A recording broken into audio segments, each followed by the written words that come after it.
The year is 1840-something, and the good state of Arizona has never been more of a good-for-nothing wasteland, population scum and villainy. Folks around here say the sheriff takes bribes from robbers and turns a blind eye to the suffering of the good folk in his jurisdiction. However, some tell of a legendary gunslinger so skilled with a revolver that not even the sheriff's many men all at once could best him. Some folks say he made a deal with the devil. Other folks believe him to be the devil himself. His legend, however, has long since been snuffed out, like a candle on a windy night on the prairie. None have heard or seen from the gunslinger some call the devil in many years. And many wonder if he even exists at all.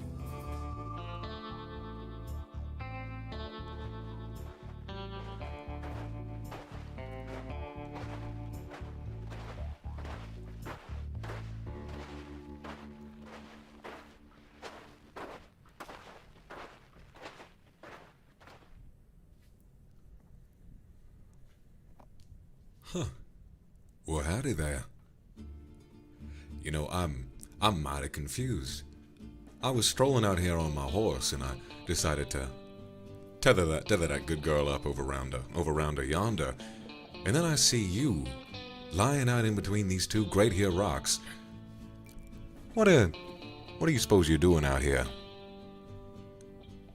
It's not a very safe place for a pretty little thing like you understand? Oh, I don't mean to offend. My dialect is my own, and I speak how I choose to. If that offends you, then, well, I can leave you with this here dirt, but I don't think that's what you want. I think that you might be fixing to get back into town. When's the last time you had a drink of water, darling? Oh, goodness gracious me. Now that is here terrible. Do you even know how long you've been out here? Gosh, can't remember the last time I had so little water. I try to have a good amount of water every day. That's what my mama taught me. You have the right amount of water every single day, and then, well, the devil won't catch up to you quite as fast. Well, I'll make sure that when we get back into town, I'll make sure you drink the right amount, all right? Before we go, I want to make sure you're not about to try and swindle me. So you best tell me something real right quick, alright? You weren't involved with any unscrupulous characters who might have left you out here. And if you were, I understand. We all have to do what we need to do in order to survive out here. It's a terrible place, terrible time, terrible part of the world. We ain't no rich folk living up in Great Britain. No, we're got our faces down in the dirt, but we do what we can. No, sir. You look me in the eyes when you say that, darling. No, sir.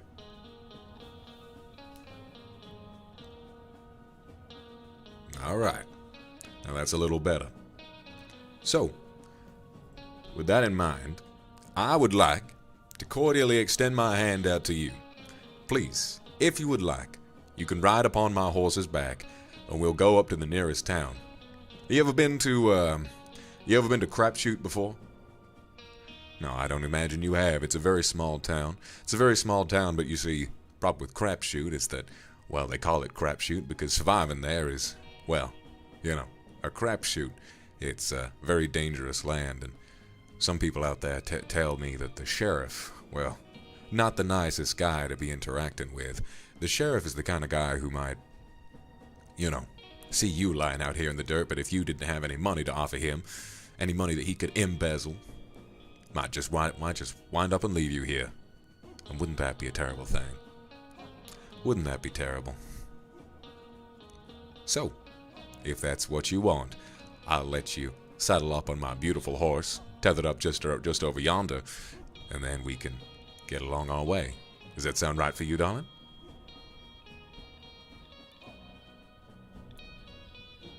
That's right, darling. Crapshoot, Arizona. Long may she live. All right, let's get started, shall we? You do have a funny-looking face. You do make me laugh. But that's besides the point. Let's head off, shall we?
So, now that we're safely out of our way and we're traveling along, why don't you tell me a little more about yourself? How'd you find yourself out there in that ditch over yonder?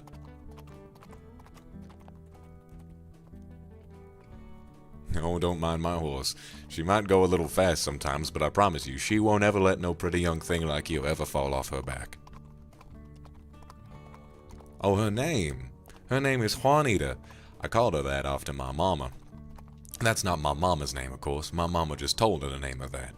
You know, I never stopped to ask my mama why she wanted me to call her Juanita, but it's a nice name, don't you think? At least I think it's a nice name. Some folks don't treat Juanita so nicely, and it really does break my little heart. But, you know, I do my best. I travel as light as I can, and someone treats my horse badly, then they're about to catch my boot. So back to what we were talking about, of course. What is it exactly that got you out there in the first place?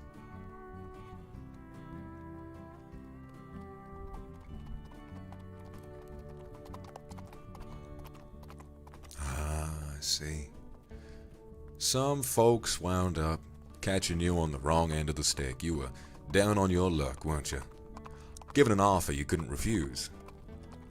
Nah, that's just terrible.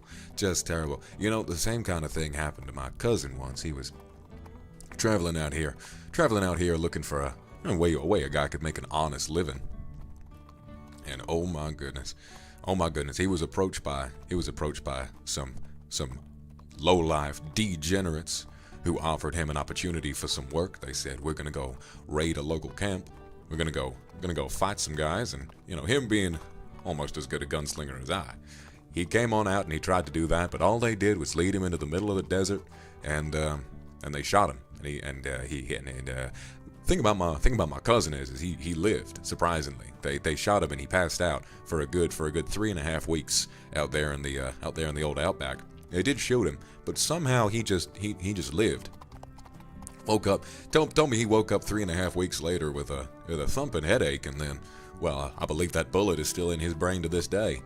He's never really been the same after that terrible event, but, you know, we all hope that one day that bullet will just kind of start rewiring his brain in the right way. He just sort of lived. I wish I had that kind of constitution. Do you ever think about what it might be like to spend some time with a bullet in your brain and then to just live? I think it'd make me feel powerful. You understand? I think I'd feel so powerful knowing that someone tried to shoot me clean and hard in the dirt, and I just said, no sir, I ain't meeting the good Lord today. No sir. Yeah, no, I'm not kidding you. I'm not kidding you, darling. Perhaps there was a little magnet in his head. Or, you know, one of those folks who carries a Bible in their front pocket. Sometimes they try to get shot in the chest. And the bullet will get lodged in the Bible. It's a way one can win a gunslinging duel if you're not all that fast. You just have to hope your opponent doesn't go for your head. Not a lot of ways you can stop that, unless you're my cousin, in which case you get shot in the dome and you just live. So yeah, that's a terrible thing that happened to you. And I think you're lucky they didn't decide to shoot you as well. Perhaps they thought you were too pretty and decided it might not be worth making the world a little less beautiful. Oh, I'm sorry. I shouldn't act like that. We've only just met. I ought to introduce myself before we get into town. Some call me, well, for the purposes of our interaction today, perhaps we'll go our separate ways when we get back to town, although I would insist a guy like me gets to take a pretty young thing like you over to the saloon. Perhaps I can buy you a moonshine. You and I can maybe spend a little while getting to know each other, but that is all within your choice. For today, while you're calling me that, you can call me, well, what would you like to call me? Sometimes I tell a folk my name and they use that to hunt me down. Makes a man scared, you understand? Makes a man wonder if he's ever actually gonna make it out of this place alive.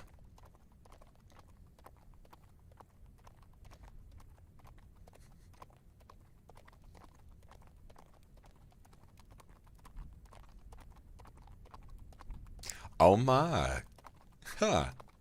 You do have a good sense of humor, don't you, darling? All right, I'll call you darling, and you can call me handsome. That sounds like quite a nice way of getting to know each other.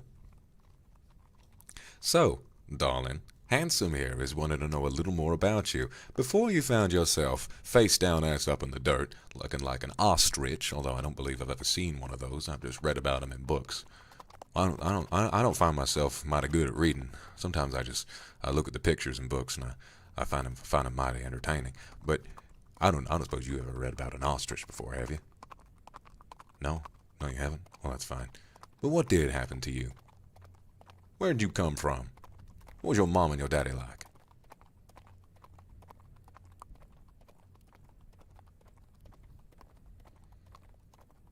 Oh, and that does sound like a real functional family unit. Certainly, sounds like you had a really nice upbringing, man.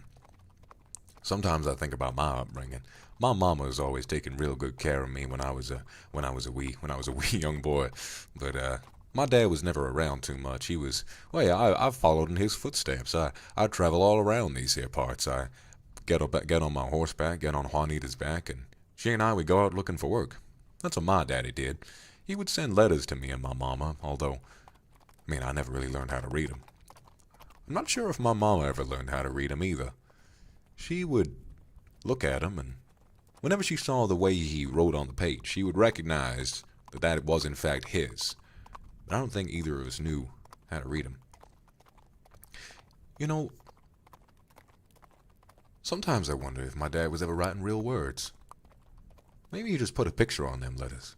Can't really remember. Sometimes my mama wouldn't let me look at them. Sometimes my mama would look at that piece of paper and she'd blink some tears out of her eyes, and then she'd walk away. But some other time she'd smile and she'd tell me my daddy was doing great. I don't know. Maybe one day I'll run back into him. Maybe one day I'll see him again. I certainly hope I will. Now, one thing you ought to know is that you and I are headed over to Crapshoot, and I told you earlier, that Crapshoot is a terrible place to be. Surviving there is, in and of itself, a crapshoot. That's how it gained the name. You know, I think the way that we study language is quite interesting, even if I can't read it too well. Some folks tell me that words become other words if after a few hundred years pass, and, well, I don't think I'm going to live a few hundred years. Maybe I will. I don't know. I'd certainly like to try. But anyway, this horse is getting off his trail. Anyway, Crapshoot is a place where most folks wind up not living too long. Life expectancy rest of this here country is not too fantastic, but Crapshoot, or it might as well not even exist. Most folks rarely make it out of childhood, and if you do, well, most folks wind up pretty scared of you. So scared, in fact, they might try to take you down early before you can take them down. We're gonna go down there because that's where I've got all my shit tethered up. I've got my, well, Lord forgive me for cursing. I've got my bag and my saddle. A spare saddle. I wouldn't be riding Juanita without a saddle. I reckon that might be mighty uncomfortable. All my extra stuff is tethered up at the saloon in one of the rooms they got down there. So I figure I might take you back there. We can share a drink, and if you fancy spending the night in the saloon with me, you may. But if you do not, then that is all up to you, darling. I can't say that I mind particularly much. I'm just rather surprised I found someone as pretty as yourself lying face down in the dirt. If that's agreeable to you. Now I'd be right happy to. That's great news. That's really nice to hear. Well, we've got a little while to go. Perhaps I should tell you a story about something. Story about something interesting. Well, I've already told you a whole load of stories. I already feel like my mouth is getting dry out here in all this desert heat. Out here, Arizona. I hear Arizona is the hottest this here United States of America. I hear it's the hottest it gets out here. It's real terrible to think about here out in Arizona. Sometimes I wonder what folks find over Texas over yonder, maybe Oklahoma. Maybe they don't have it quite so bad as we do down here in Arizona. But, well, we got what we got. We've got what we got out here, and I dare say if I made Juanita go all the way to Texas or Oklahoma, she'd be mighty tired.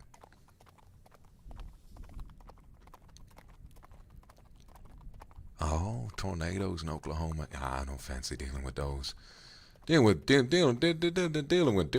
tornadoes sounds terrible. Wonder what it would look like. Wonder what it would look like if I lived in one of them homesteads they got up in Oklahoma. Living on some farmland. Suddenly a tornado starts tearing on through. What if I looked outside and I saw Juanita 300 feet up in the air? I just hate to think about it. This horse has been with me for longer than I can remember. I can't help but think that if she got caught up in a tornado, in a twister, maybe she'd find a way to live. You know, I saw another picture in one of them books. I was trying to read, and there was a horse in there. It was a bright white horse, and it had wings. Do you reckon horses can grow wings if they're in danger? Sometimes I'd like to imagine so. Sometimes I'd like to think that if ever my gun hand wasn't quite so fast, maybe Juanita over here could grow a nice pair of wings and we'd fly far, far away from here. That would be nice. Maybe there's a whole nother Arizona.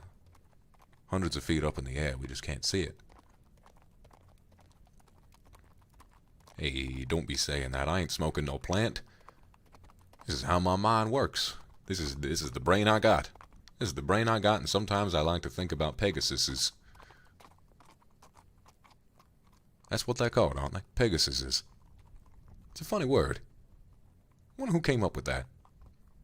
I should like to meet the fella who came up with that. Probably has a beautiful brain. You got a beautiful brain? Tell me one of them thoughts you had. You ever thought something interesting? You ever had an interesting thought about something?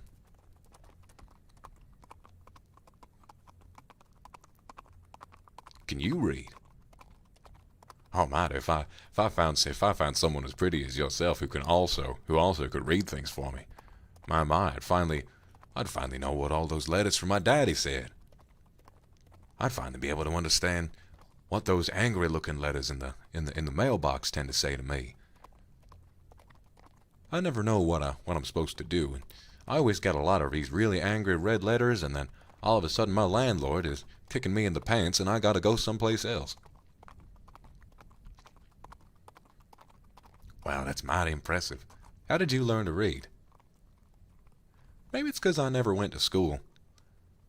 My mom and my daddy, they lived out on a homestead somewhere near, well, I think we might have lived up in Texas over yonder for a while. Sometimes I can't really remember. I've traveled quite far on Juanita's back over here. I don't think I ever really went to school. I think it was 'cause I was trying to be a gunslinger, and when my daddy wasn't around, well, my mama, she needed me to help out around the homestead. We had a few chickens and cows, and I just had to be the one to tend to those when she was getting old and tired. Oh, darling, you want to teach me? You want to teach a little guy like me to read? Well, if you call me handsome, I might just have to say yes.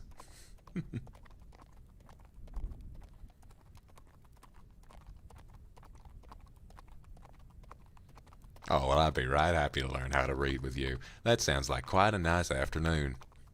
Wonder if it'd take longer than an afternoon. I hope it wouldn't take longer than an afternoon. Sometimes I worry about things taking too long.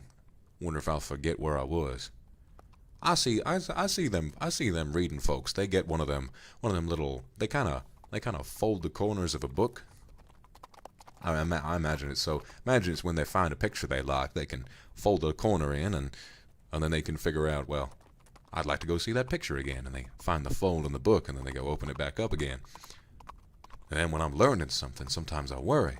What if I can't put a fold in the book inside my brain? What if I can't put a fold in my brain so I don't know where to pick it back out again? I feel if I put one of them books down, I swear, I might just forget how to read all over again. Shucks. Terrible thing it is. Terrible thing it is learning how to read. Maybe if I did go to school, I'd know how, but I'm just glad I spent that time learning how to take care of my mama. Really glad to know she's still alive and happy. She got some folks down there helping her out now, so I can go out and live my dreams being a wandering cowboy. This is exactly who I want to be. This is exactly who I want to be. Delivering justice. Got my pieces by my side. Got my horse to ride around on. I don't need nothing else from nobody. I see a wanted poster. I'm fixing to go find that varmint right away. Well, I usually ask folks to read those wanted posters for me, but once I do, then I'm after 'em. And I know these parts better than anybody else. I know these parts better than anybody, not you, not nobody else.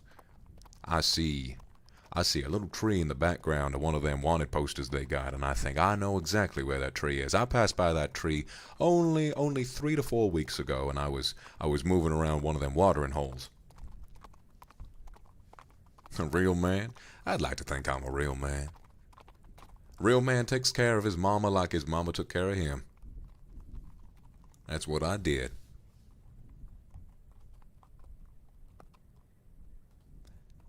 You want to stick around me until I learn me some proper reading? Well, shucks. I think that'd be that sounds like quite a nice arrangement. Oh, you're so sweet. You're such a sweet little thing. It was my mama who taught me how to treat a pretty little thing like you. Although, sometimes when I start to think about how to talk to a pretty little thing like you, the words don't quite come out right. You make a fella blush.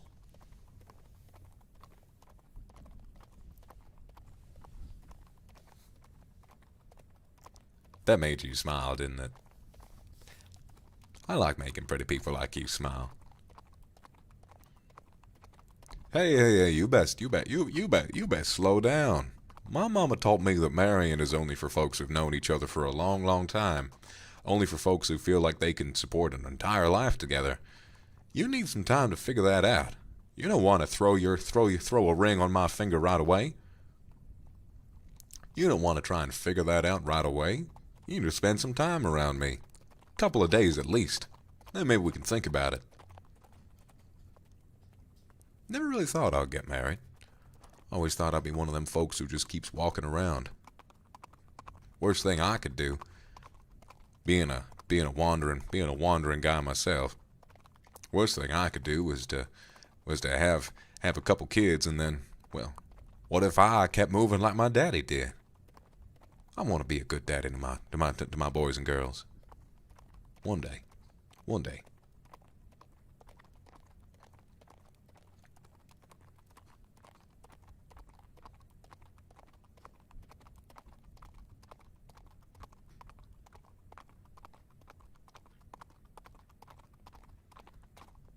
Well, I am a Rolling Stone, and therein lies the problem.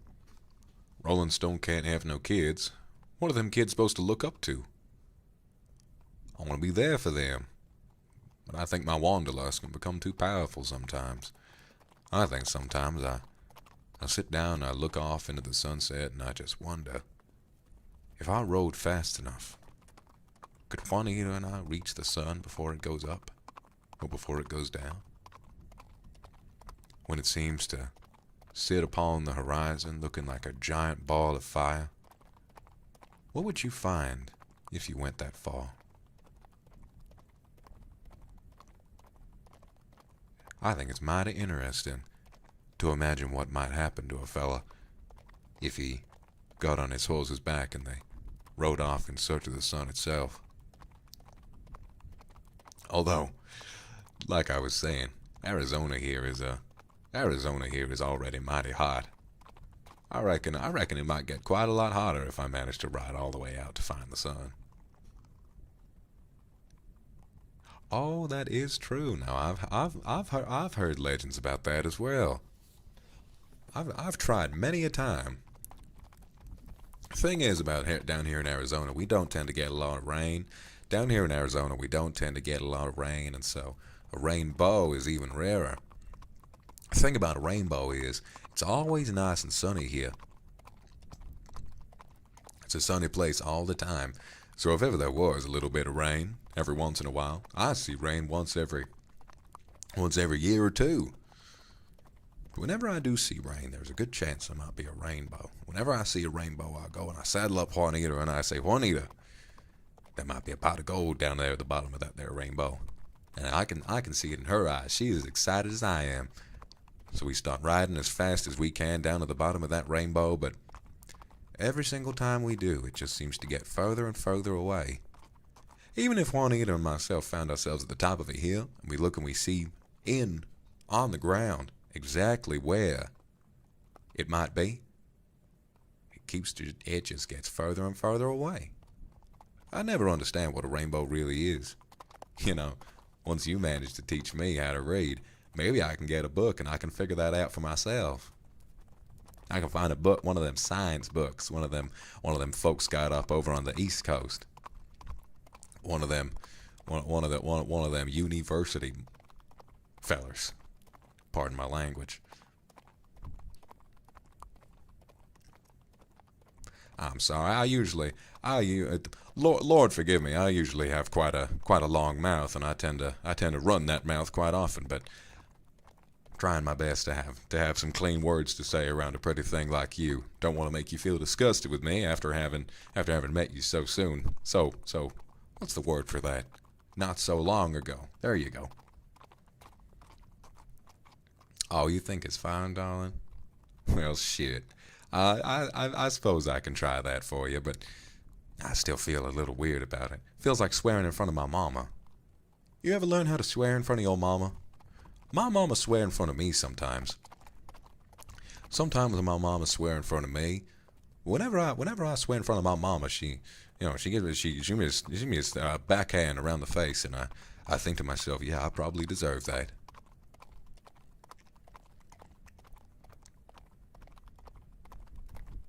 Good. I wouldn't want to swear in front of my parents either. If I ever lost my temper with my mama, I swore at her, feels as though God would see me, and then I'd really be in trouble.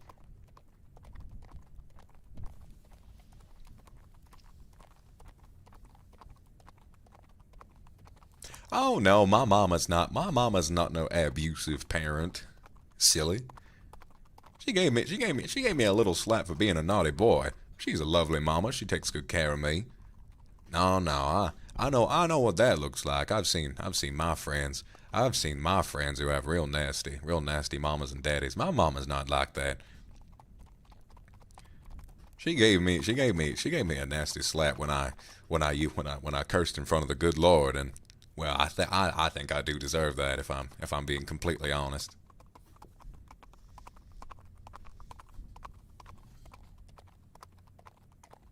What you giggling about? I mighty like the way your face looks when you smile. You got this nose that wrinkles up when you laugh. You know, that looks mighty cute. Makes me want to plant a big kiss on your face. We better wait. Juanita's making me jump up and down some, and I don't want to plant a kiss where I shouldn't. Perhaps we should wait until we get back to the saloon. I do hope I'm not being too forward with you. I think you're sweet too, darling. One of the sweetest darlings I ever met. You know, I never really made such good friends with a person so fast. Most folks out here tend not to be so trusting. Some guy on horseback finds you out in the dirt and takes you back to town, says he's going to take you to the saloon and wine and dine you best he can. I know some people would feel mighty scared. Why'd you trust me so much? Is it 'cause I'm handsome?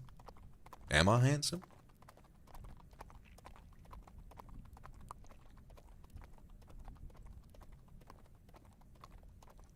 Oh, I suppose that does make sense. You did suggest to call me handsome. The handsomest. Shucks. The handsomest in the whole world? Perhaps, if you forgive me, if you'd allow it, perhaps you'd call me the only handsome man who ever was. I might call you the only pretty thing that ever was, and then we'd be the only ones in the world. And then all these other folks down there in Crapshoot would be real mighty jealous of us, wouldn't they? I quite like that idea. Although in Crapshoot, that's the kind of place they might kill a guy for that. I don't want to get killed.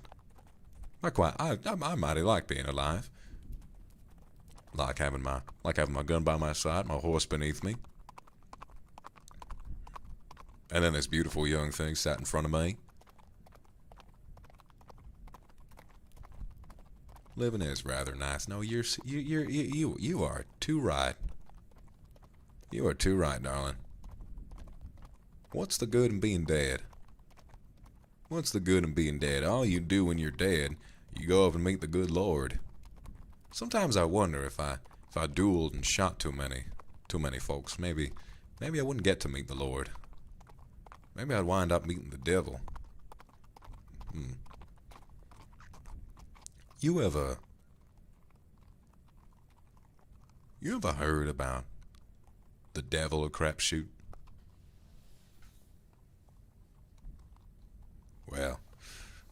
Well, it's a little legend that goes around here that there's some guy, some people think that his skill with a gun is so great, no one man, or woman. I don't think I've ever seen a woman with a gun, but I'd be mighty impressed. I think that'd look pretty cool. I hear some folks using that word. I find it mighty confusing. Well, where was I? Anyway, the devil. Some say he made a deal with the devil for his skill with a gun. Some say he might even be the devil himself, walking the earth once again.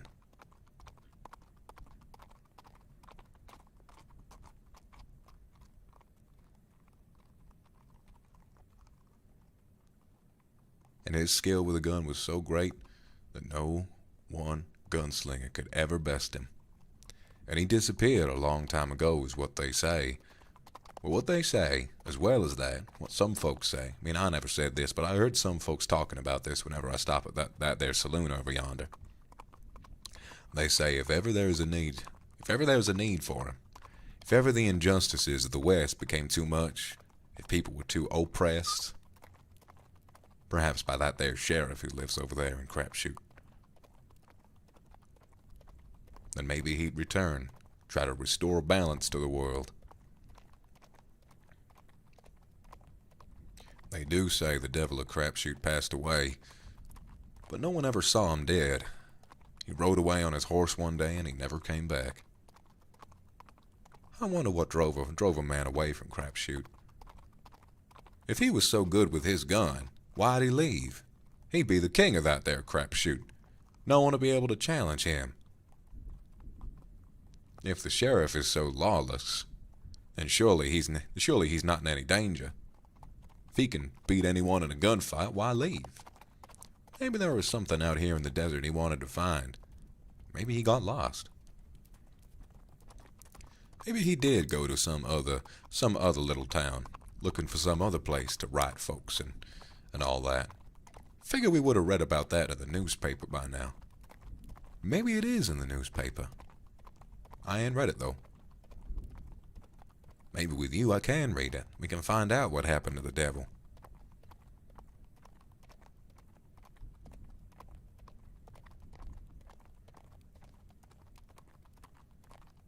Maybe one day I'll learn how. Huh. Now you best not be calling me a handsome devil. You best not be calling me that. You look straight up, you might see the good Lord looking down. And I think that calling another man the devil is mighty blasphemous. I don't think he should take kindly to you saying that, but I won't tell him if you don't. I won't make you get on your knees and pray. Why'd you ask me if I read that in the newspaper? You know I can't read. You are funny.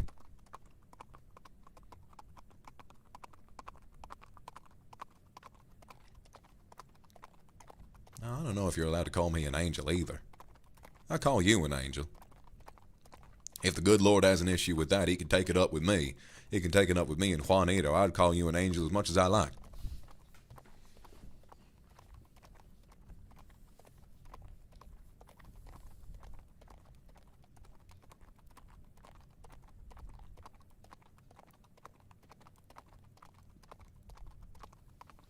If I'm fixing to call a pretty young thing an angel, then call you an angel I will.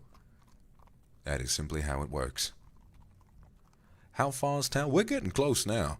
We're getting mighty close. Maybe just a few more minutes on Juanita's back here, and we'll be able to settle down in that there saloon. Oh, it'll be mighty nice. Share a drink with you. What kind of drinks do you like, darling?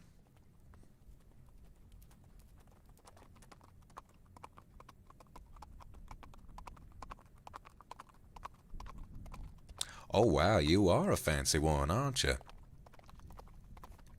I myself, I do find a whiskey to be quite tempting myself as well. I like the way it feels when you drink it. I like the way it feels when you get a little glass and you shoot it down your throat and it kind of travels down nice and slow. Makes a feller feel really nice and warm. Perhaps you and I can share a whiskey. Perhaps if I can ask if the bartender has any of that there ice. You never meet folks with that much ice. I think it's because it's maybe too hot out here. But some folks down there have some way of keeping the ice cold. Maybe the ice keeps itself cold. I don't really know how it works. I hear fellers call it having a whiskey on the rocks when they have it with ice. Makes it go down a little easy. Sometimes a really strong whiskey makes my lips hurt. And I need them for kissing. If I'm gonna kiss you when we get there, I don't want them to be hurting. Maybe if what's hurting my lips is on my lips, I don't want to put it on yours. I don't want to hurt your lips when we're kissing. You'll think about pain every time you're thinking about kissing me. I don't want you to think that. If you're kissing me, I want you to think about the smell of the fresh air out here. I want you to think about how it felt to not be stranded in the dirt anymore. I think that'd be mighty nice.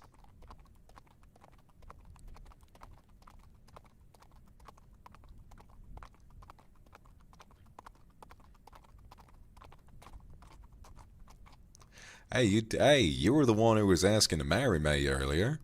I'm only going at your pace. I was the one who told you to slow down. I don't think there's anything wrong with asking to kiss a pretty thing after you've known them for a little while.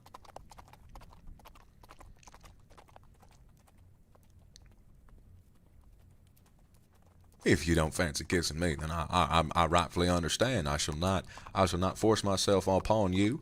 I shall not do anything of the sort. I shall bow my hat and I shall leave you alone, and you can feel free to live your life in whatever way you choose. If I asked you to kiss me, I'd only want to kiss you if you gave me a resounding yes and you smiled at me. If I saw you frown at me, I wouldn't want to kiss you at all. I'd feel sad. I want to ask you why you were sad.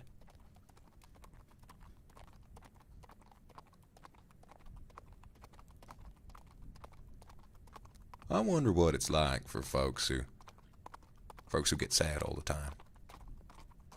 My mama gets sad a lot. Sometimes she's sitting in her rocking chair by the fireplace and she cry a lot. I asked my mama what was going on, and she wouldn't tell me. Sometimes I figured it's because my daddy was never home. He was always out on horseback doing wonderful things for wonderful people out here in these great United States. But I think my mama was just very lonely. Not me. I never feel lonely. I got my here horse. This is the best friend I ever had. I think it might be the only friend I'll ever need. The only thing I need is a beautiful little thing like you. Now, I think I'd be complete for life. I think the only time I ever felt sad was when my mama was sad. Every other time I'd have a big smile because I'd look forward to what I got to do the next day over. Even if I was doing some rigorous back-breaking job over on the homestead with my mama, I'd always smile even if it hurt to do, because I knew I was helping my mama, and that felt good for me. It felt good for me to be a good man for my mama. Whether I was plowing them their fields, or I was feeding the cows, or I was milking the cows, or I was feeding the chickens, or I was getting them chickens' eggs, even if it was tiring, I always thought about how I was helping my mama, and then I feel all right, you know. You admire my optimism. Them some long words. Them some city folk words. I think I know what that means. but I can't be sure. Maybe I'll learn them once you teach me how to read. All right, if you look right up ahead, you might be able to see crapshoot just over that there horizon. Once we get in, I'll take you over to that saloon, and you gotta be careful. There's some mean folk in that saloon. Mean folk in that whole town. All you can do is keep your head to the floor. Pretty little thing like you, best not attract any attention. I'll take you in, and they'll know not to mess with me. They know me down there. They know I'm quite mean with my gun. They try anything, try to make you feel uncomfortable in any way, shape, or form, then they're gonna have to catch a bullet from me. And I don't think many folks would like that very much, not one bit. No, sir. I wouldn't want to catch a bullet from me neither. I imagine it might hurt quite a bit. And I don't think most folks would be as lucky as my cousin who got shot in the dome and he wound up living. Still wonder why that happened. Maybe one day I'll get shot like that and I'll live by some miracle of the Lord. Or maybe it's down to complete random chance. You never know. You know, I often wonder. I heard a story about a time this happened with another couple. Some lady was getting sick of her feller. Perhaps he was too lazy and wasn't helping out around the house too much. Maybe they weren't earning too much money. His lady got upset with her feller, and in the middle of the night she stole his gun and she shot him in the head and left him. Didn't even dispose of the body. She just left him lying in bed with a bullet in his brain. He didn't even blink. He was asleep, and then he had a bullet in him. But then, to his surprise, what happened was, he got up that morning. Sun came in through the window, woke him up just like any other morning.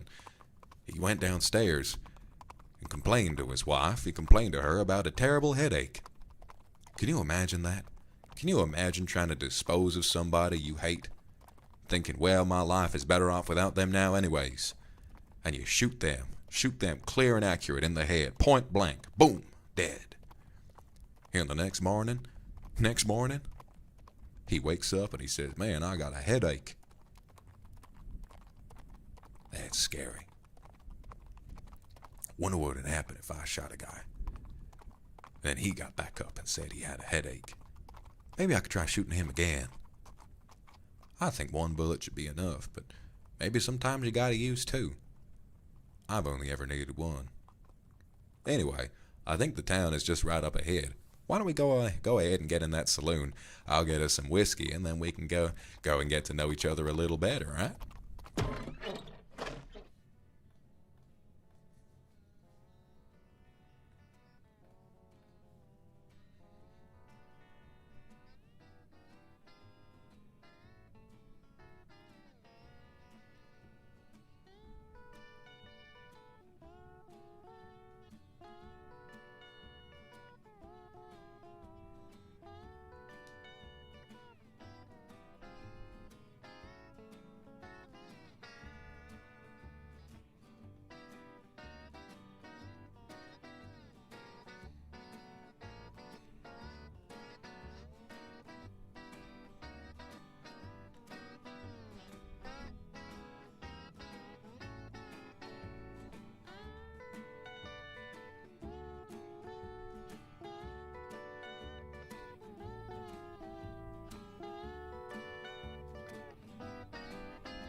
My, they got some nice tunes in here, don't they?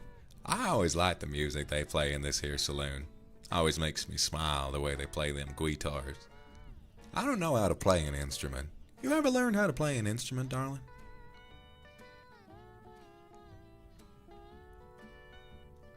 Sometimes I wonder what it might be like. I think it looks like magic. Looks like magic. Now, the one instrument I do understand, I can't play it myself. The one instrument I do understand is that their drum. Just looks like a big thing, and when you smack it, it makes a sound. Now when I smack something, it makes all kinds of sounds.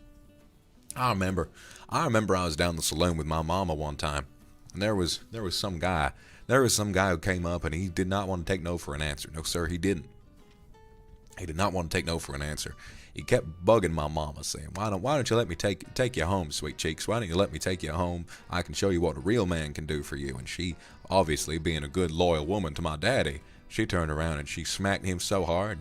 Well, she smacked him in the face, and it made a sound. And in that moment, I figured out, well, that must be how them drums work. A drum must be some device that they make out of. I hear they make them out of all sorts of things. Make them out of buffalo skin and wood and sticks and all that. And you make it in a certain way that makes it sound a certain way. That makes sense to me, doesn't it? Makes sense to you too?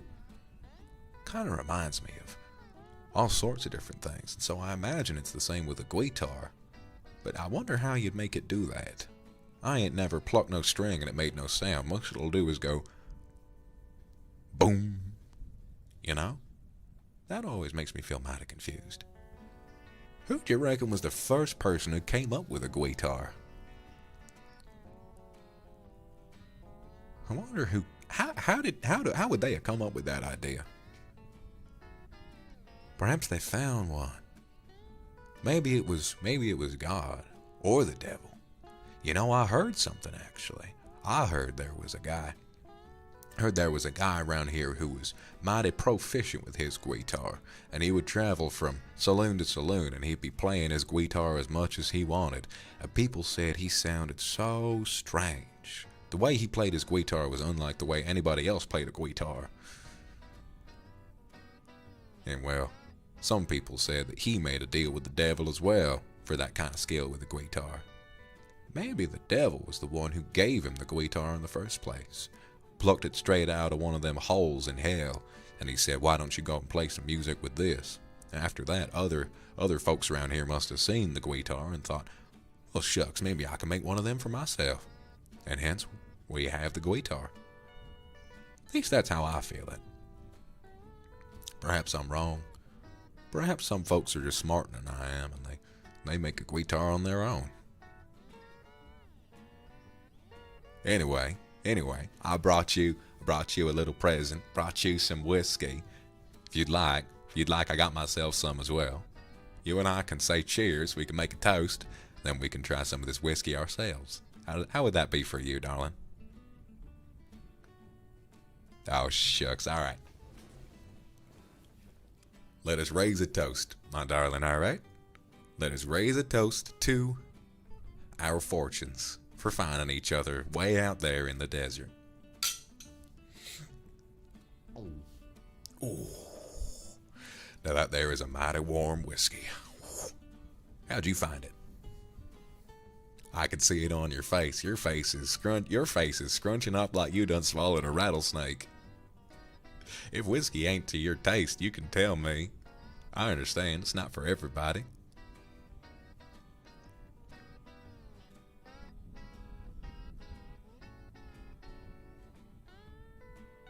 Oh no, all right. If you want me to believe that you're having a good time with that there whiskey, then I will believe you.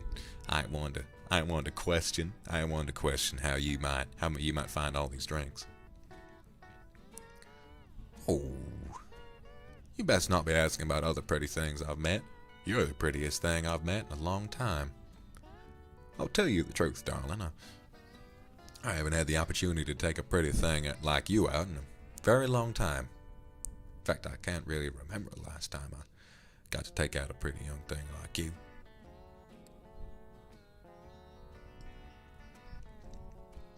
And I always thought, every time I came through Crapshoot, I would see this here saloon, I would taste this here whiskey. I'd always think, if I ever met some pretty little thing like you, I'd like to take him here. I'd like to take him here, share a whiskey, treat him to all the finest things I can. I'd very much like that. I'd like to be the kind of feller who can whisk somebody pretty off their feet and say, where should we go tonight, darling? Where should we go tonight? Wherever it is they say, I got the money in my pocket and I got the horse to ride there. We can do whatever we want, whenever we want to do it. That's the kind of feller I'd like to be to somebody pretty.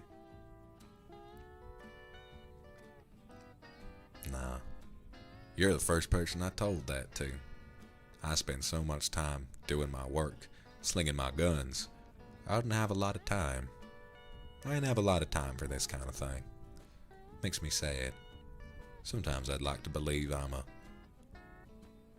destined for love someday, but I never really have the time to find it, so sort of makes sense, doesn't it? Having spent all that time out there in the desert, that when I'm all done with it, happens to be that it's out there on the job where I find someone like you. And I'm glad that of all the people out there who must be like you, I'm glad it was you, specifically, that I found. I find you very alluring, I must say. I find you very pretty. I've said that a lot of times, but I keep forgetting what I'm about to say every time I look in your eyes. I find it difficult to put together long sentences sometimes. I reckon I'd be better at it if I learned how to read. Then when I look at your eyes, they're so pretty, I just forget what I'm about to say. You turn me into a blustering mess who can't read nor can he speak. And that makes me feel quite weak. But I think it's nice. I think it's nice for a guy to feel a little vulnerable every once in a while. Folks out here in Crapshoot have to feel so strong.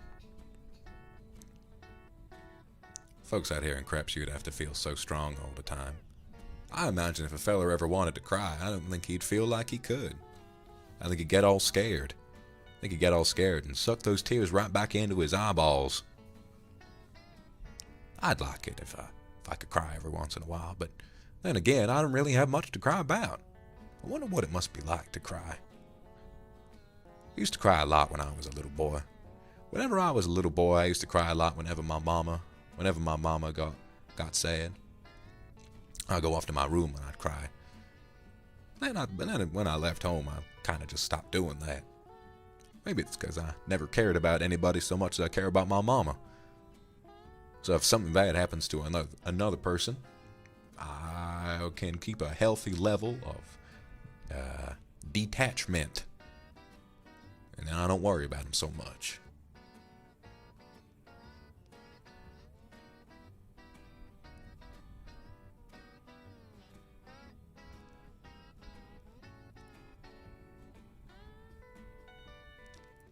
The whiskey went down just fine. See, I thought of a clever way around this here problem with my lips hurting whenever I have whiskey. All you gotta do is make sure that you chuck it down your throat. Instead of sipping on it and tasting it, all you gotta do is put it straight to the back of your throat and swallow. Make sure it doesn't touch your lips, and then they won't hurt. Tends to be a little harder on your throat, but I think that's where whiskey feels nicest, when it goes down your throat on its own and it kind of trickles down and makes you feel all warm inside. How nice as well that out here, even though it's hot out in Arizona, it feels nice and cool in this here saloon. Maybe they put that ice stuff in the air. Wonder how you would do that.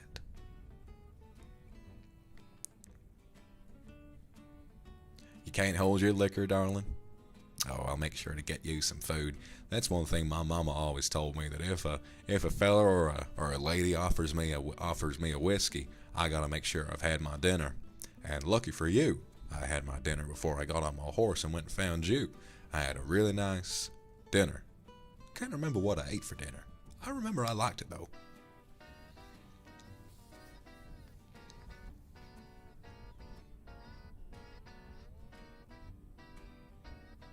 Yes, we're still talking about whiskey. What did you imagine I was talking about? If I say whiskey, I'm talking about whiskey. I don't understand how those smart folks use them euphemisms. Use one thing, talk about another thing. I think we should just talk about the thing we want to talk about with the words that are right for it. Why make up some other word to describe something else? Oh, now that is a nice question. Wild saloon stories. Well, it was only a good year or so ago I was back in this very saloon over here. Now, I'm going to ask you to do that thing where you look behind you, but you don't make it obvious. I'm going ask you to turn around nice and slow. Make sure that he doesn't notice, because then we might both be in trouble. You see the feller sat at the bar, the one with white hair? Well, that over there, they call him Slimy Sam. Now, Slimy Sam, he's called Slimy Sam for a real good reason. Slimy Sam is the kind of guy never make good on a deal. You try to make a deal with Slimy Sam, well, it's even less reliable than making a deal with the devil, because you'll get all the bad, but you won't even get one of them miraculous abilities the devil can give folks. Slimy Sam, I remember a time when Slimy Sam tried to make a deal with me. Slimy Sam came over and he sat down and he shook my hand and he said, "You, sir, I'd like to ask you to deal with a problem of mine." And I asked him, I said, "Well, what's your problem?" And he said, "I've got an enemy. I've got an enemy out here in these parts. He wanders up and down every single day. He wanders up and down the road looking for people to have a fist fight with." I said, "Fist fight? Why are folks settling their differences with fist fights?" And he said, "Not this man. This man, he goes by the name of Punchin' Pete. And Punchin' Pete never had no money to afford a firearm. And he doesn't know how to operate a firearm either. So what he does is he walks up and down the street. He walks up and down and up and down and up and down. And eventually he finds someone a little too close to him, little too close within his punching distance, and he would run at them. Slimy Sam was one of these men. Slimy Sam got curious. Poor guy. Got curious about Punchin' Pete one day, and he walked right out in front of him, and Punchin' Pete, well, he did what Punchin' Pete does best. Punchin' Pete brought his fist back, and he leveled that man right in the face. If you look closely at Slimy Sam now, you'll see that he still has a little cut on his cheek. That's how hard he punched him. Some of his skin came apart when he punched him. He got a little blood on him when he got punched by Punchin' Pete. So he asked me, he said, "I want you to go humiliate this man. I want you to go humiliate this man. I want you to punch Punchin' Pete. I want you to give him a taste of his own medicine. And if you do, you can keep the bounty on that there man's head." And I thought, well, shucks, that's a lot of money. I could go back and give that to my mama. Make sure she has more money to pay the hands who help her out. That's the thing. Nobody does punch Punchin' Pete.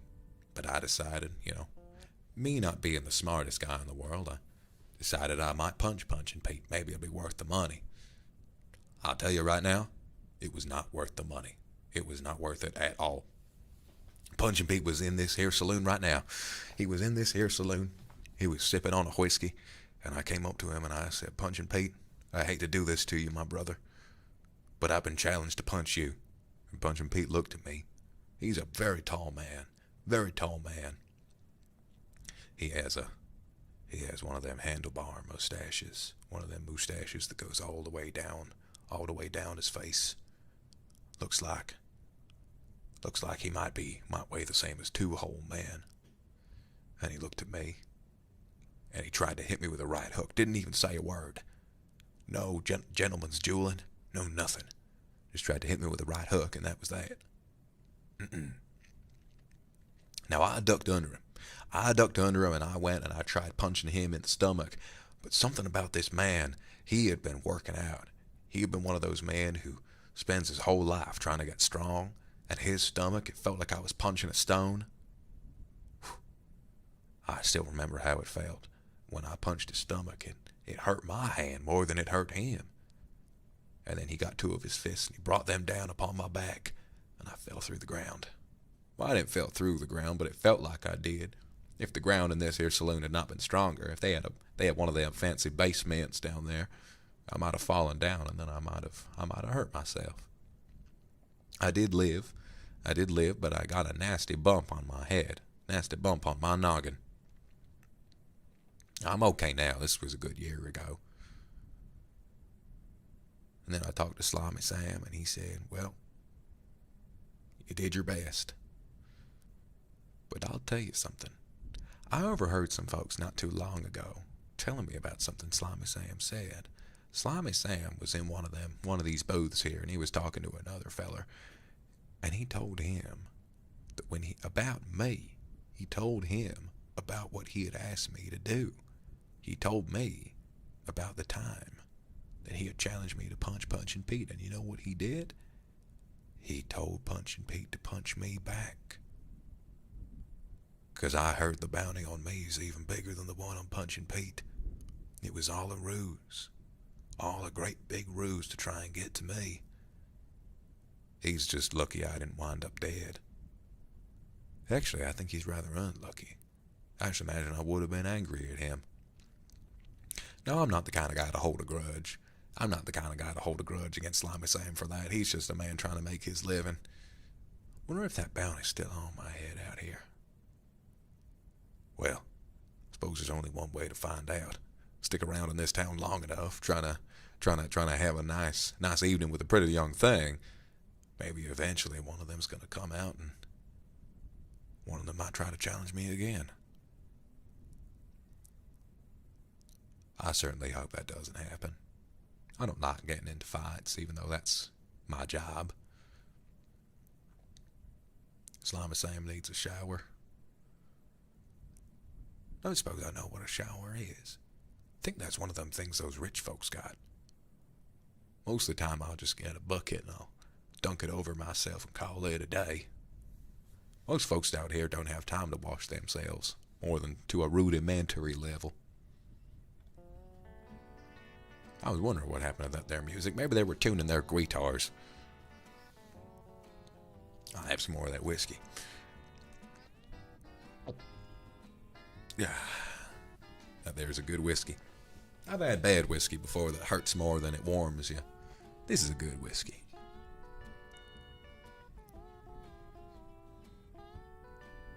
Ooh. I tell you, darling, I'm starting to feel mighty tired. Might be time I retire for the evening. Get a nice little sleep in. Tell you, I'm going to ask you a question now, darling. I want you to be truly honest with a guy like me. Do you want to kiss me? I have to say, I've been thinking about kissing you all day. I think you're a really sweet thing, and, well, I think a guy like me could make you very happy. You would?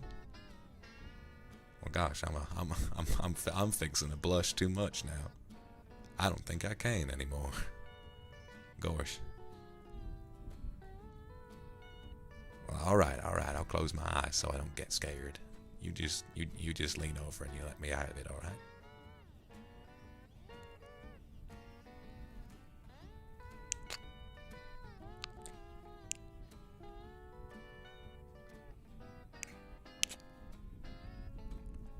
Oh, wow.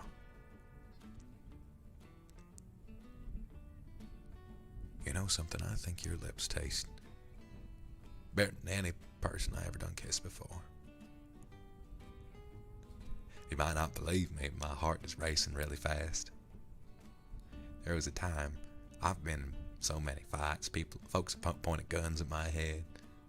Like I told you, Punchin' Pete, he punched me in the back of the head and I nearly died. I ain't never had my heart beat quite so fast as it is now. I quite like that feeling though. I think kissing the right person will always make you feel like you're in a little bit of danger. Because if you feel like you're in danger, you don't want to mess it up. I say I really don't want to mess this up, darling.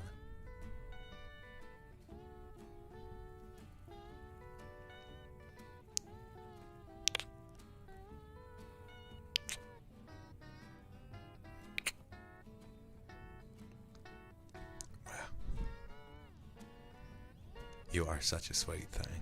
Thank you. Thank you for taking a chance on a guy like me.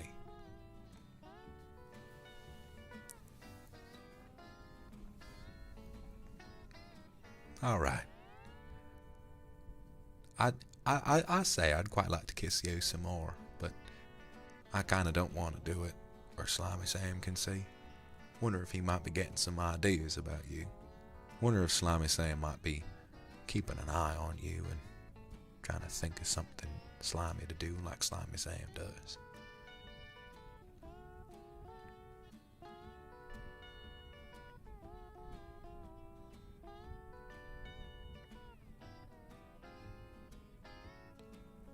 Why don't we go off up to my room? You can have some privacy. Yeah, darling. Why don't we take this upstairs?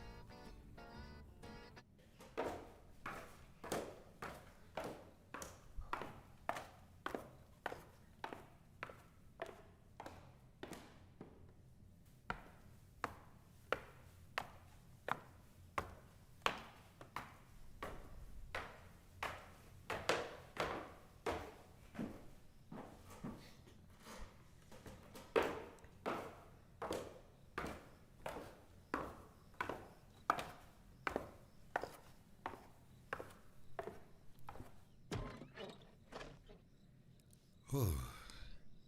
I'll tell you something. I didn't expect to have such a nice room when I sheltered here first time. It's really quite nice in here, isn't it? I think this is one of the most expensive rooms they got on this here saloon. They got all these fancy lamps and shit. It's nice. You want to kiss me again?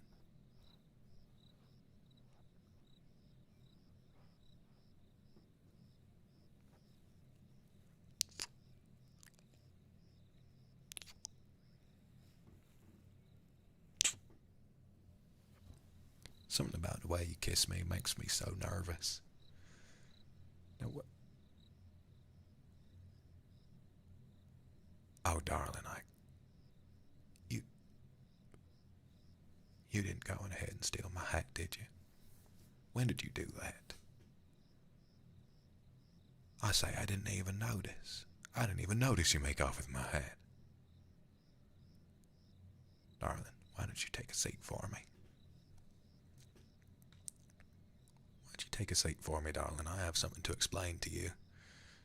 I have something I might need to explain to you. It might be quite horrifying. See, the thing is about a cowboy's hat. It's a very sacred thing.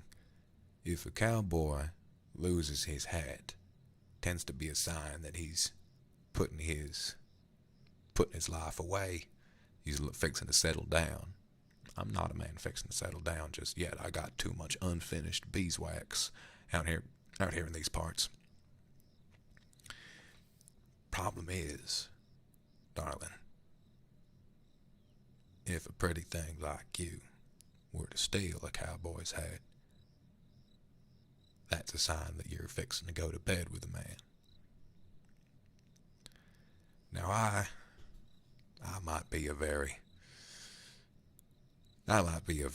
open man. We wound up kissing each other on the same day we met. But I don't think, personally, that I'm quite ready to open myself to a person like that so soon. I would like to spend the night with you, but not in that way, you understand. I think the good Lord would find me quite perverted for having done such a thing. Now, you best remember to give me my hat back when we leave tomorrow, though. Cowboy walking around without his hat is just a washed-up nobody. Bit of a loser. You don't think I'm a loser, do you, darling? Even though I can't read and sometimes I'm kind of easy to swindle.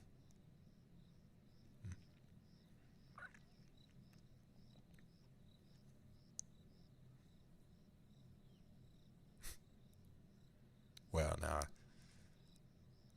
listen, when you put my hat on, I do think you look very pretty.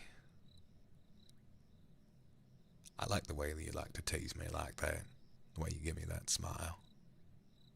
It's very sweet of you. It's very sweet of you to act that way around me.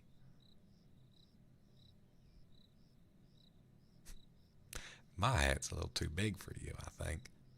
Sort of comes down over your eyes. I had that hat made for me, made for my head shape. You wouldn't want to wear a hat that's not the right size for you. But when you do, it makes you look all sweet and fragile. Just makes you want to look after you. settle you down in some distant homestead and make sure you're taken care of by stable hands the rest of your life. I think that'd make me very happy. Taking care of you. Just a delicate little thing I found, all wounded and scared out in the desert. Getting to be a good man to someone like you. Being a good man, I wouldn't try to take advantage of you, even if you were very grateful to me. I'd like to treat you properly. I'd like to treat you like a pretty young thing should be treated, with respect. Oh, look at that smile. Would you kiss me again, please?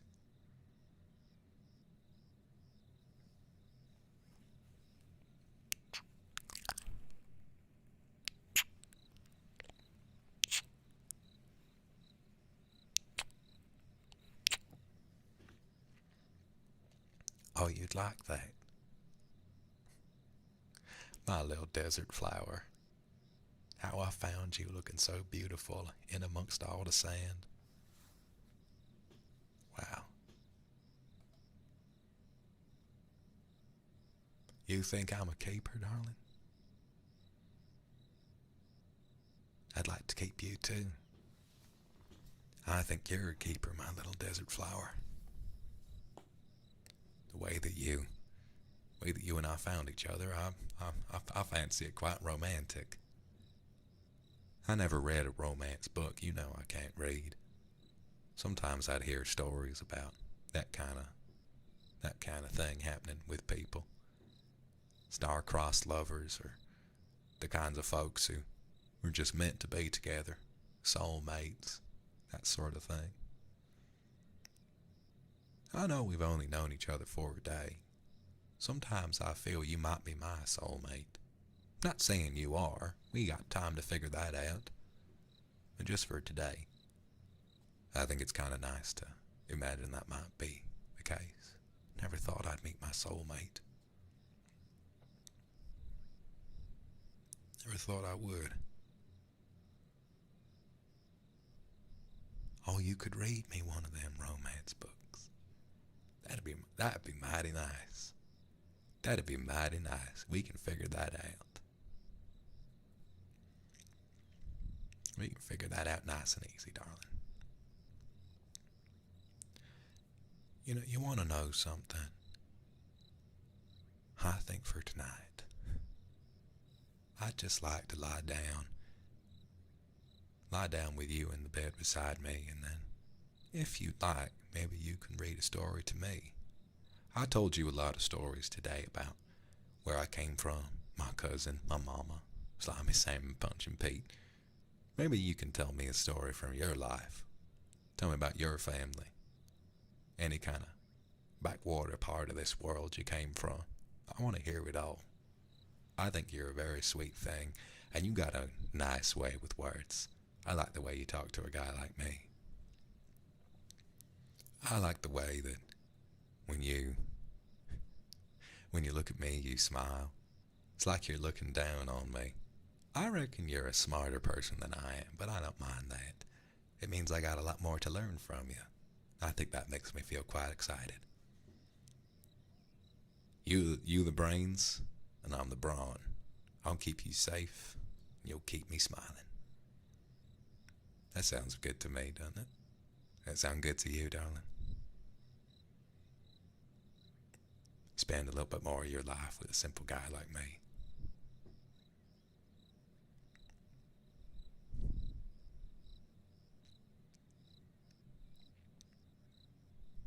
Sounds good to me, too.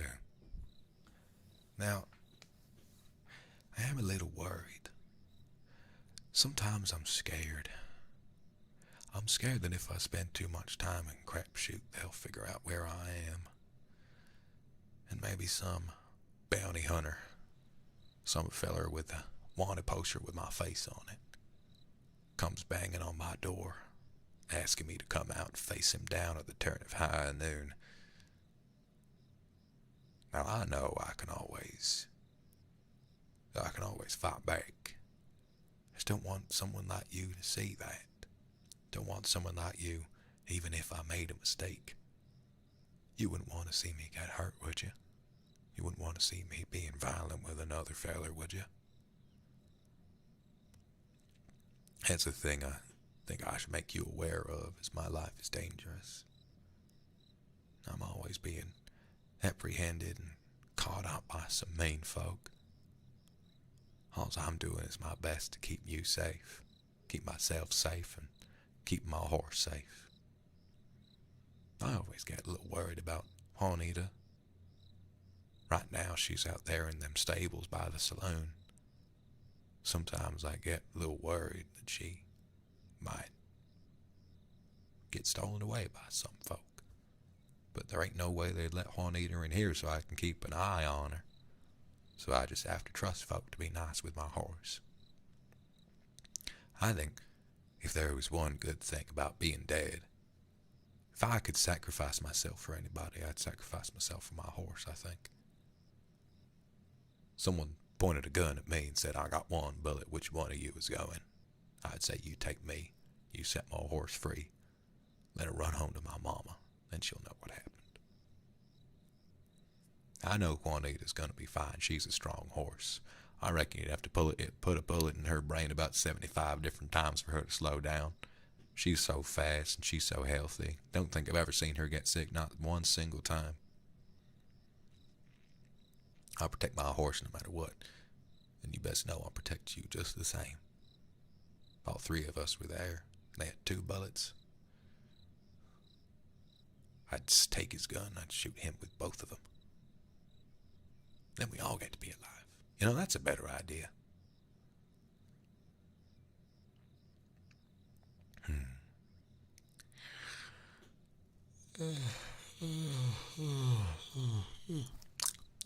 Gosh, I'm getting mighty tired. How about you and I get some sleep? How about you and I get to bed? You can tell me one of them stories. I think that'd be nice. We'll be safe, I reckon. Just for tonight. All right. I'll go and get changed into my night clothes and we can get some sleep.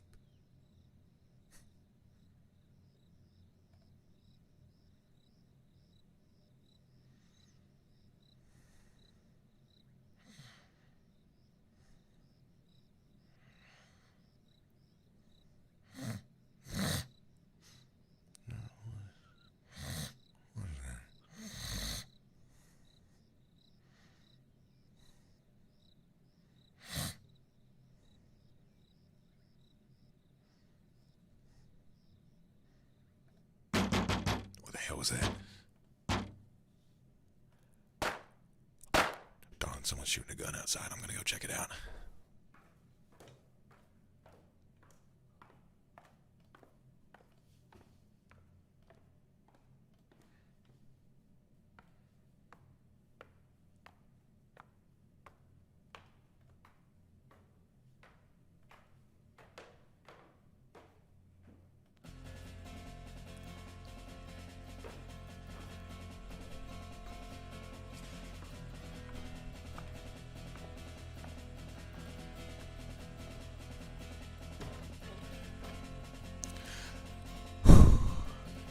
I didn't realize what time it was until I saw you outside. I heard your voice as clear as day, you old bastard. Tell me what you want with me and my darling. Well, I'm the sheriff in these here parts, and I have to say, I was mighty surprised to see the devil of crapshoot coming out. We all thought you were dead. You and I thought we were both dead. I thought you were dead, and then I saw you fixing to walk right into my saloon, clear as day. Doesn't seem like the right way to make a feller convinced that you're dead. Now you best be keeping away from me and my darling now. I'm a different man now. I'm a different man. I've changed my ways. I know there might be a bounty on my head, a bounty you want to check on, bounty you might want to collect for yourself. But I feel as though I'm a different man now. I'm a different man, and all I want to do is keep my darling safe. Oh, some little darling you found laying face down in the dirt. Some little darling you wanted to keep safe. You're just like you've always been. Devil. I knew who you were the moment I saw your face. You're a sly boy who thinks he's hot shit, walking around in my town, speaking of redemption, speaking of being a better man. I won't let it happen. And I'm fixing perhaps, once it's all over and done with, perhaps I'll take that darling of yours for myself. You wouldn't dare. You wouldn't dare take my darling for yourself, you bastard. And I will say that in front of the great Lord, because I think he would agree with me. Great Lord won't agree with anything you say. You either got your powers from the devil, or you are the devil yourself. The Lord is not on your side, he's on mine. And once this is all said and done, I think you might be going off to meet him. Is that how this will be then? You'll have me fight you, man to man, at high noon.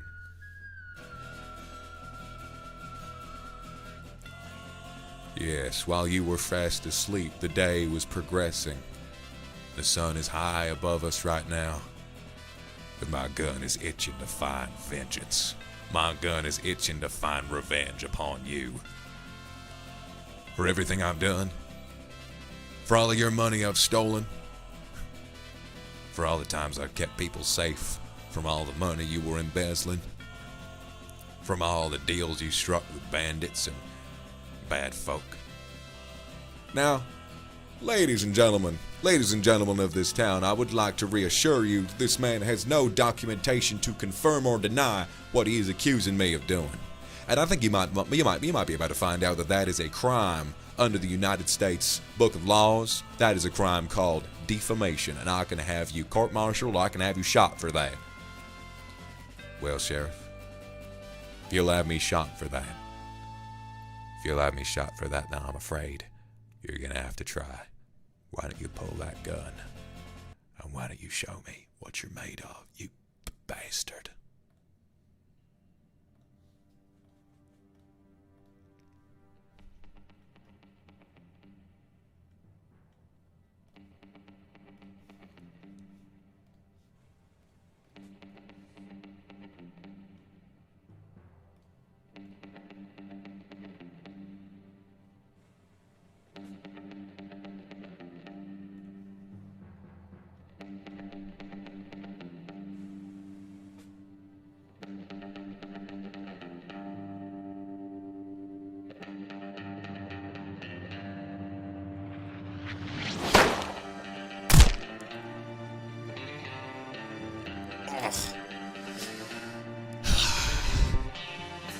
How did I know it'd be you that would put me in the dirt?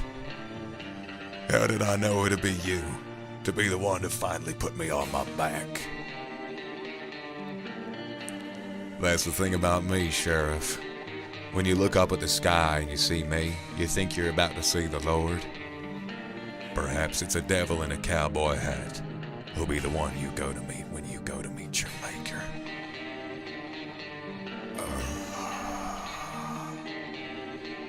How embarrassing it is for me to let the one I thought was my mark, to be the one who had marked me instead. How unfortunate for you, sir. How unfortunate for you. They call me by many names, and I've been doing a great job of hiding myself out here in these parts. I got new purpose now. I got a darling waiting for me inside, a little scared of someone like you. And I know that instead of going out of my way to protect folks from someone like you, now I can do so with a purpose. Now I can do it to protect them too. Protect them, protect my horse. I don't think that sounds like a bad charge. Do you, Sheriff?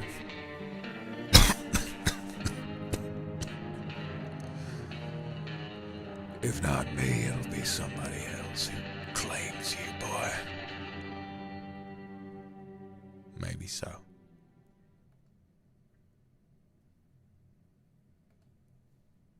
I think he might be dead, but I'm not fixing to check.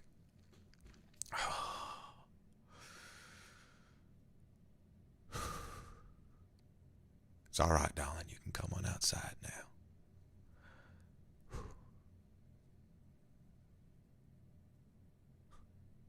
There you are. There you are, darling. Listen, I just shot a man clear in the face. I know he looks a lot like me, but if you see the mustache, you can clearly tell that's a completely different man. I think you and I might be fixing to move on to somewhere else. Would that make sense to you? We'll leave this place behind, and then you and I can live together in peace for as long as we need. You understand? Thank you, darling. I never done said this to a person before. I think I love you. Would you give me a kiss and take me off into the sunset? Oh, darling.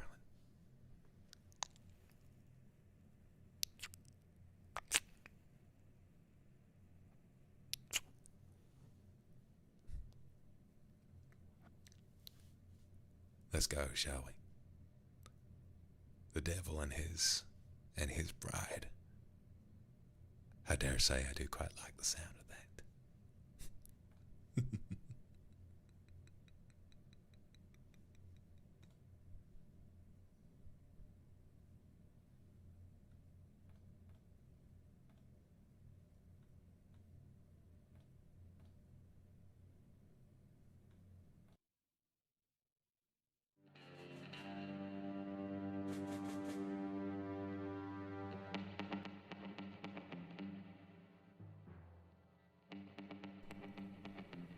Some say after that day, Arizona became a nicer place to be.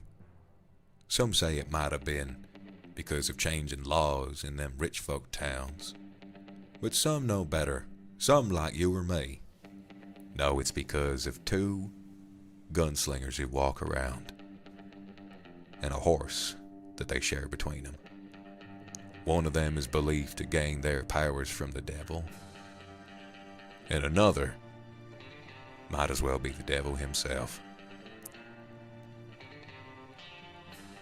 Many folks around these parts wonder why someone like the devil would have an interest in saving folks.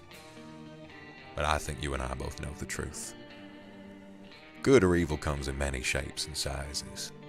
If a man wants to do what he wants to do, who are we to tell him what to do? I think that was a mighty fine story, don't you think? If you'll excuse me, I'm off to go enjoy myself some whiskey with a new person aboard my horse.